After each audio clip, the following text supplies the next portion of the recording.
তো ফাইনালি হয়ে গেছে আমার সিমাই নিয়ে আজকে পিএইচডি। কীরকম পিএইচডি আমি বলছি, এখন তো দেখছো খুব একটা ড্রাই হয়নি, মানে খুব একটা ড্রাই হয়নি, ঠিক আছে, মানে সিমাইটা আর কি, ঠিক আছে। তো এখন বাজে কটা কি জানি না, 10 মিনিট, যেই টাইমে এটা পোস্ট হবে তার থেকে 10 মিনিট পরে আমি দেখবো কীরকম হয়।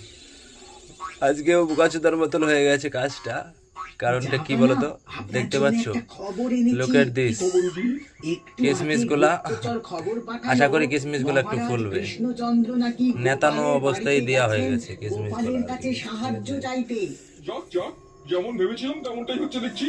এবার সুযোগ বুঝে গোপালকে তুলে নাও। এরকম আছে অবস্থা, ঠিক আছে। এই মুহূর্তে সময়টা খুব একটা ড্রাই হয়নি, ঠিক আছে। কিভাবে তুমি আমার হাত ফসকে পালাও? তো লিকুইডই আছে আর কি, ড্রাই হয় নাকি দেখবো 10 মিনিট পরে, ঠিক 10 মিনিট পরে। ওকে, বাই।